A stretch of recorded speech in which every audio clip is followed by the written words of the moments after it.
200 বছর রাত জেগে তাহাজ্জুদ পড়া আর দিনভর নফল রোজা রাখা, টানা 200 বছর পর্যন্ত করা, এটার সব আপনি পাবেন প্রতি সপ্তাহে। জুমার দিন এবং জুমার রাত। জুমার রাত হলো বৃহস্পতিবার দিবাগত রাত, অর্থাৎ বৃহস্পতিবার সূর্য অস্ত হয়ে গেছে, জুমার দিন শুরু।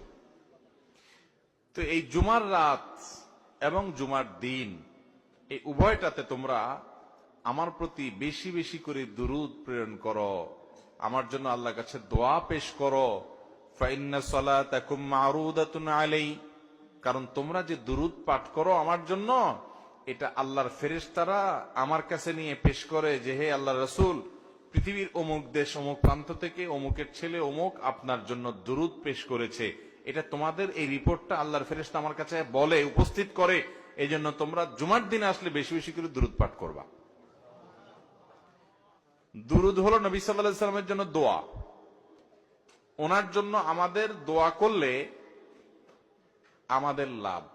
আল্লাহ তাআলা তো তার রাসূলের প্রতি রহমত এমনি নাজিল করবেন, আমরা দোয়া করলেও করবেন, না করলেও।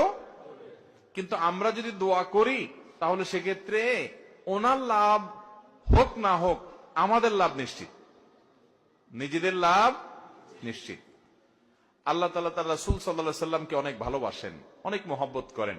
তার নবীকে তিনি অনেক মহব্বত করেন দেখে তার নবী, তার জন্য কেউ দোয়া করলেও আল্লাহ তাআলা তার প্রতি রহমত নাজিল করে। আর শুধু রহমত নাজিল না, মান সাল্লা আলাইয়া মাররাতান সাল্লাল্লাহু আলাইহি আশরা। নবী সাল্লাল্লাহু আলাইহি সাল্লাম বলেছেন, যে ব্যক্তি আমার প্রতি একবার দুরূদ প্রেরণ করে, একবার নবীজির জন্য দোয়া করে, আল্লাহ তাআলা ওই ব্যক্তির প্রতি 10 বার রহমত নাজিল করে। কয়বার রহমত নাজিল করে? রহমত নাজিলের মানে বুঝেন? 10 বার আল্লাহ অনুগ্রহ করেন, দয়া করেন। আপনার জীবনে এমন একটা মুসিবতে, এমন একটা জায়গা যেখানে আল্লাহর দয়া ছাড়া আপনার উপায় নাই, এরকম 10 বার আপনার জীবনে রহমত আল্লাহ তাআলা নাজিল করবেন, অবতীর্ণ করবেন, আপনার জন্য রহমত অনুগ্রহ আল্লাহ তাআলা করবেন যদি আপনি একবার দুরূদ পাঠ করেন। তাহলে প্রতি সপ্তাহে জুমার দিনে, জুমার রাতে যদি আপনি 100, 200, 300 বার, 1000 বার দুরূদ আপনি প্রেরণ করতে পারেন, তাহলে এই 10 বার আপনার গুণ করে আপনি হিসাব করেন যে কতবার আল্লাহ তাআলার রহমতের হকদার, ভাগীদার, পাওনাদার আপনি হয়ে যাবেন ইনশাআল্লাহ।